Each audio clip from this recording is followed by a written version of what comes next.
Okay, good morning, everyone. We are up to chapter 38. And chapter 38, the Alter Rebbe, in the language of nowadays, the Alter Rebbe pivots a little bit. Why do we say that he pivots? Because in a previous chapter, or couple of chapters, right, the Alter Rebbe focused on the importance of the act of the mitzvah, right? Plus Torah study, which is also performed by using the power of speech, right? Um, and how the act of the mitzvah is the main thing and how important it is.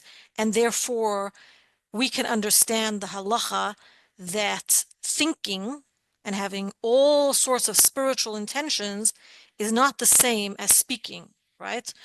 So the Alter Rebbe brings a few examples. So, for example, you can have all the spiritual kavanas of saying Shema, but you don't fulfill the mitzvah unless you've actually said the Shema, right? And on the other hand, you may have actually said the Shema and not have had any kavanas, right? You may not have had any intentions or spiritual thoughts or anything. You actually fulfill the mitzvah nonetheless, except for it's recommended to think about what you're saying in the first verse of Shema.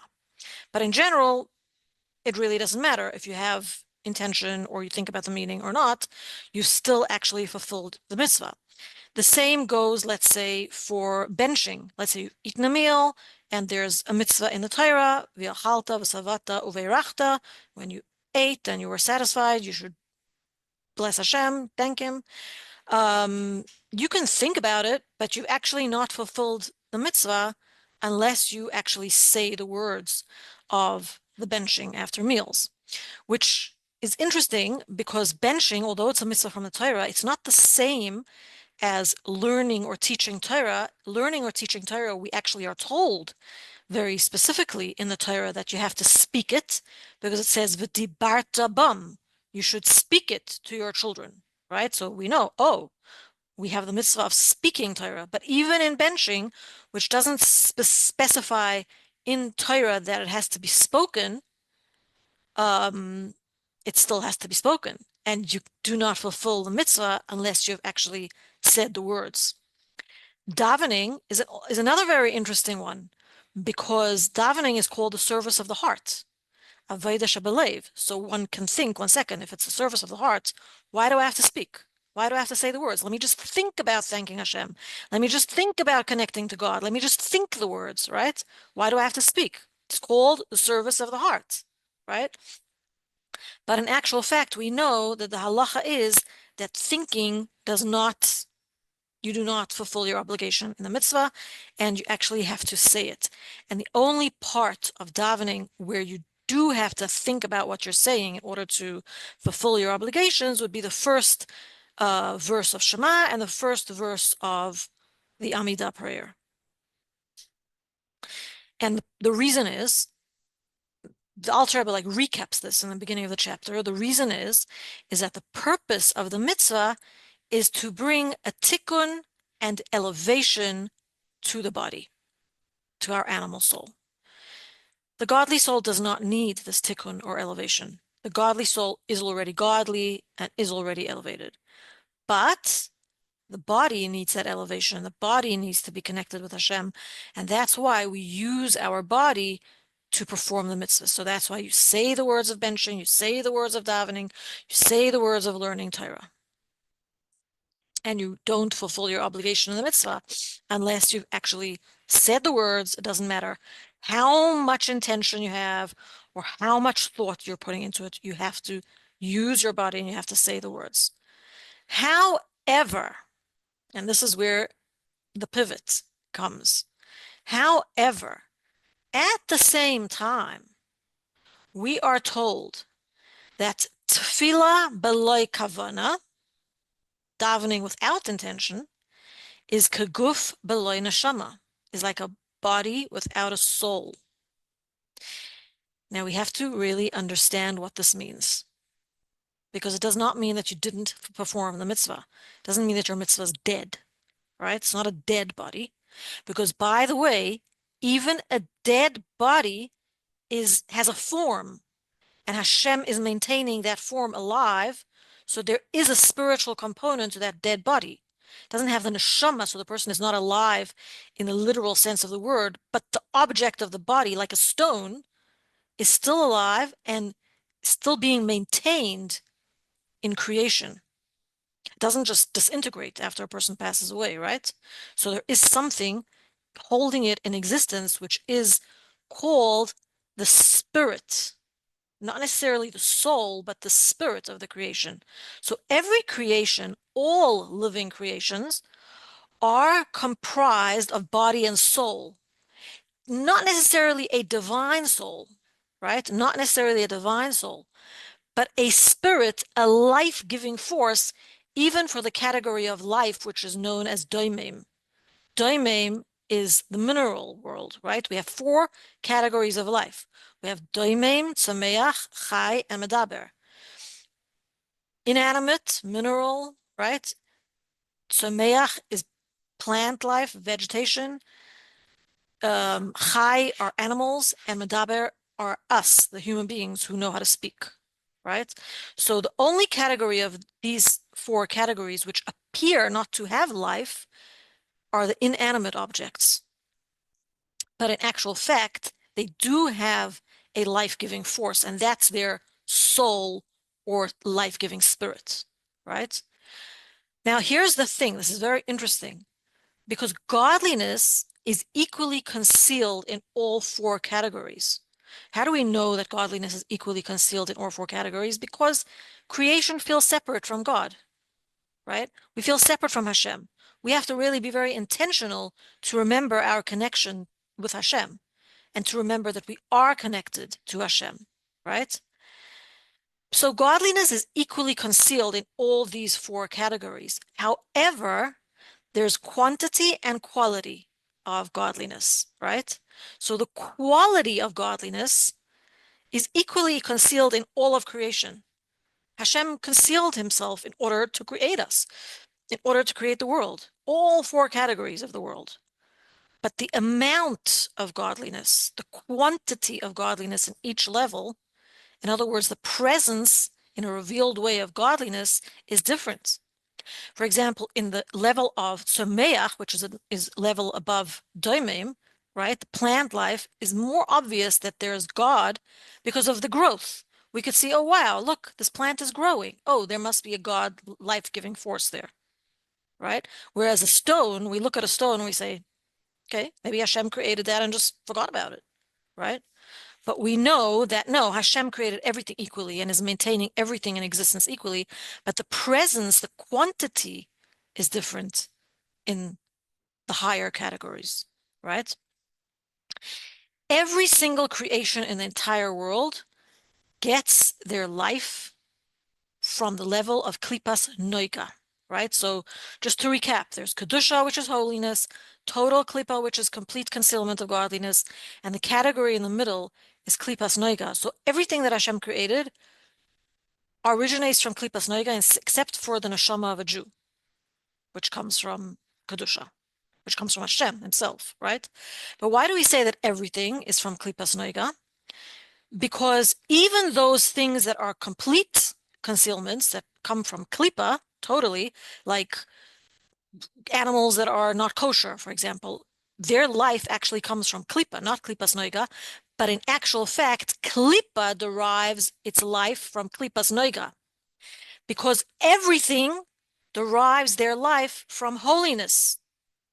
But how do they do it? Klipa steals a little bit of life from klipas noiga. Klipas noiga steals a little bit of life from kedusha. That's how they get their vitality. So truthfully, we can say that all creations, except for the neshama of a Jew, all creations are created from klipas noiga, because klipas noiga is the bridge between holiness and unholiness. And truthfully, the goal is to elevate all klipas noiga, because klipas noiga is a type of klipa that is like a translucent curtain. You could see that there's a light behind, but it's obscured. But when we do a mitzvah, when we use a neutral creation like wax, a candle, a kosher animal is just neutral, time, money, a plant like an esrog, and we use it to do a mitzvah, we're then elevating klipas noiga. And the more we elevate klipas noiga, it becomes kedusha, and then klipa has nowhere to get its life force from, because it takes from klipas noiga. And then, of course, Mashiach comes. That's the end goal, right? But the goal is to elevate everything in this world, all material existence in this world, which is why we have to use our body, which is why we have to use the objects in this world to do a mitzvah, right? But we will learn how the intention behind the mitzvah and not only the act, and this is where the Alter Rebbe pivots, is actually important in bringing more quantity of godliness to us, the mitzvah, the object that we're elevating. We spoke about last week how the objects become elevated, right? Kavana adds quantity of godliness to the mitzvah, and really it's for us. It's for our benefit. That's why, as a result of doing mitzvahs, we become refined, even though that's not the goal. It's kind of like a gift that Hashem gave us, a side benefit from doing the mitzvahs, and it comes as a result of kavana, because kavana adds quantity of godliness to the performance of the mitzvah. So we're going to explain it a little bit more, right? Kavana brings less concealment of God and more presence of God. What do we mean by the concealment of God? Everything has godliness concealed through the process of tzimtzum, because that's the way Hashem created the world. But if we want to lift the veil and lift the curtain, you could still fulfill the mitzvah by eating kosher food and by, shaking an esrog without even thinking about it. But if you think about it and you have kavana, there is a greater amount of godliness in the mitzvah. Now, this quantity, this greater amount, still is not superior to the act itself, because the act itself is Hashem undiluted, right? But it does bring more quantity of godliness to you, to your life, brings more refinement. So, interestingly enough, also, the will of Hashem is actually that we should involve our thoughts in the performance of mitzvahs. We should have kavana. Hashem does want, you fulfill it even if you don't have kavana. You fulfill your obligations, but Hashem wants us to have kavana. And this then, your mitzvah is then greater than when performing a mitzvah without kavana. Now, this does not mean to say that you could still have kavana and not perform the mitzvah. They have to work hand in hand, because in the same way that a body is a vessel for the neshama, right? And neshama is very holy, right? Floating over there near Hashem, the neshama is very holy, but it needs to go into the body in order to actually fulfill its purpose, right? It needs the body to do mitzvahs. So the body is a vessel for the neshama. In the same way, the mitzvah, the act of the mitzvah, is a vessel for the kavana, which is why you cannot have one without the other. You cannot have kavana and not perform the mitzvah. You can perform the mitzvah without kavana, but once you are performing the mitzvah, that then becomes a vessel for the presence of godliness created from your intention. Now, in other words, kavana animates the act of a mitzvah. Did you perform the mitzvah without kavana? Yes, you did. And that's the purpose of creation. But is your mitzvah more alive when you have kavana? Yes, it is. Does it have more presence of godliness when you have kavana? Yes, it does. But now the Alter Rebbe goes further and explains how there are two types of kavana for a mitzvah, corresponding to the two categories in creation of animal, chai, and medaber, the human being who speaks, which is very interesting. You could have different kinds of kavanah. In other words, you don't have to be this great Kabbalist and Talmid Chacham in order to have kavanah. It's not that difficult. So there are two types. The first and greater type, right, is when a person contemplates Hashem's greatness, and therefore he produces a feeling of awe, and therefore wants to cleave to Hashem, right? It's like the superior level of Yiras Hashem, which produces an Avas Hashem. And therefore, the person comes to the conclusion that he has so much awe and love for Hashem that he wants to perform the mitzvahs. And this desire and this thirst is what motivates the mitzvahs. It's the motivator behind the mitzvah. This corresponds to the human being, the level of medaber, because a human being is intelligent, uses a thought process, speaks with wisdom of what he understands, and has free choice. So this is a higher level type of kavanah, which corresponds to the higher level of medaber. But the lower level is also fine. The lower level is when a person has either limited intelligence and doesn't, or just hasn't learned, doesn't have the knowledge, and therefore does not have the capacity to produce, because remember, we produce emotions of love and fear of God based on our intellect, and this person does not have the capacity to produce a revealed love or even awe, Yiras Hashem, right? What does he do? He simply awakens the hidden natural love which he has in his heart for Hashem, which every single Jew has. And he has to bring it to a revealed state, at least in his mind. So where it's not a full-fledged emotion in his heart, but at least he's thinking in his mind. And this is very interesting, because I coach, as a lot of you know, I do coaching, and part of the tools that I use in coaching is affirmations. And really, you have to know how to do them. There's a whole theory behind it, but a lot of people will say, well, I don't want to say that. I don't feel it. Right? Because you're changing the story from a negative to a positive. And here the Alter Rebbe says you don't have to feel it. You could change the story, at least in your mind. So you bring this love of Hashem, this natural love of Hashem, to your mind. Doesn't matter if it doesn't translate into emotions yet, right? Yet is also a good word, by the way.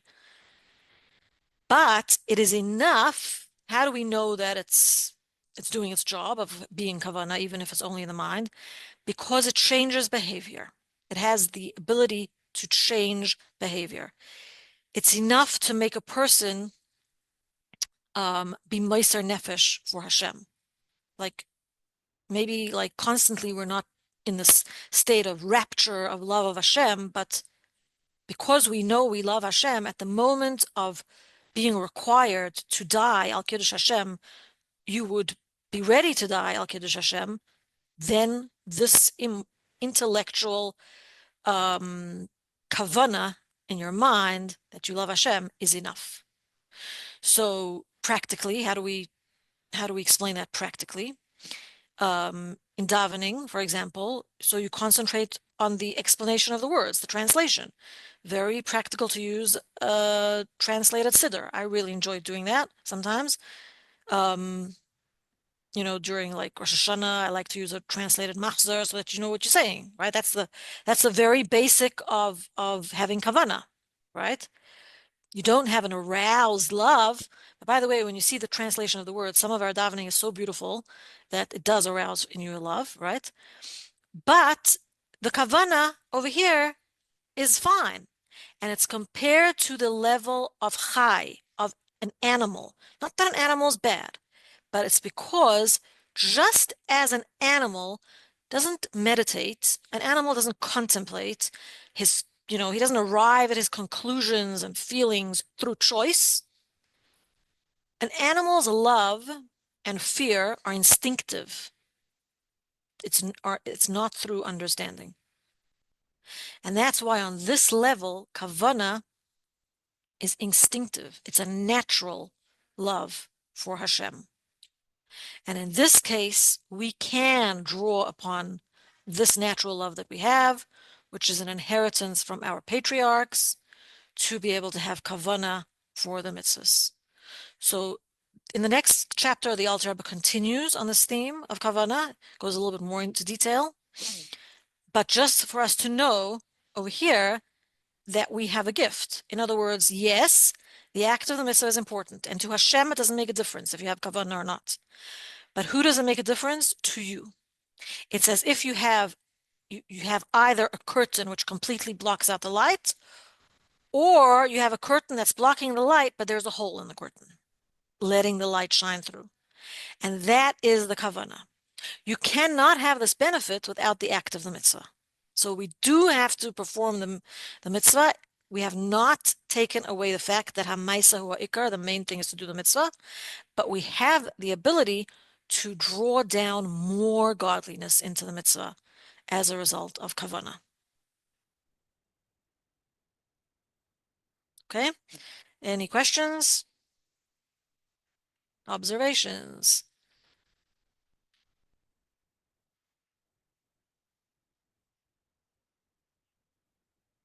Everyone gobsmacked?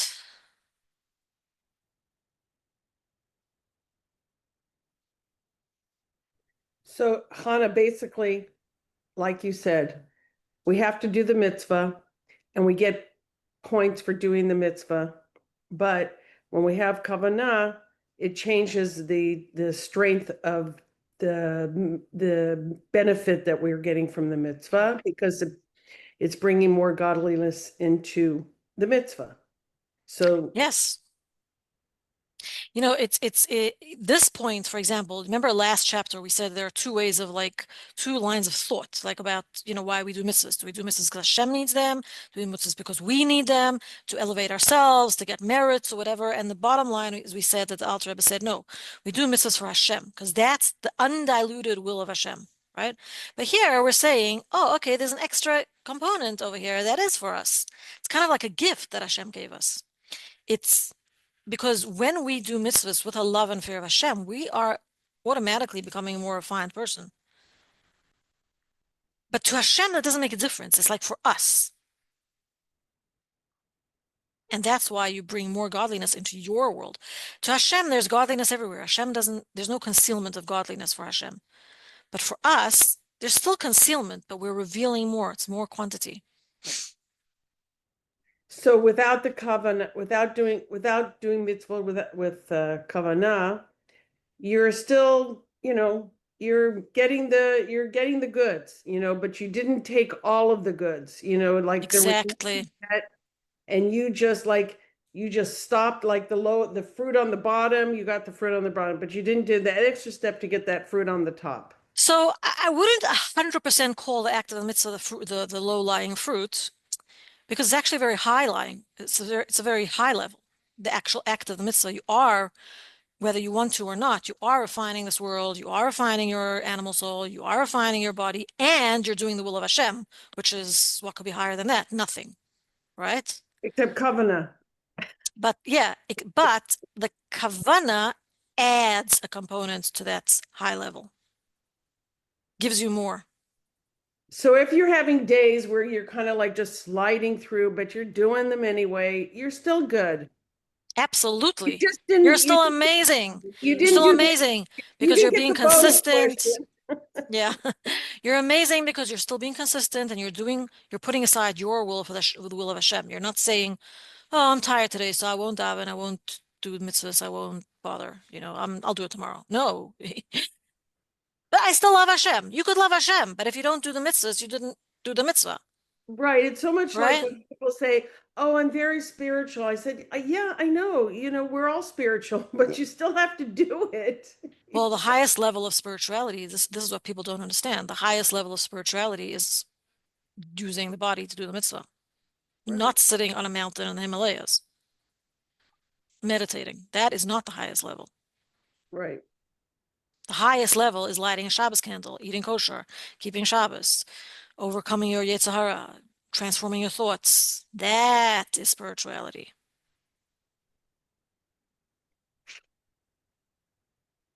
Yep. Thank you. Okay, anyone else?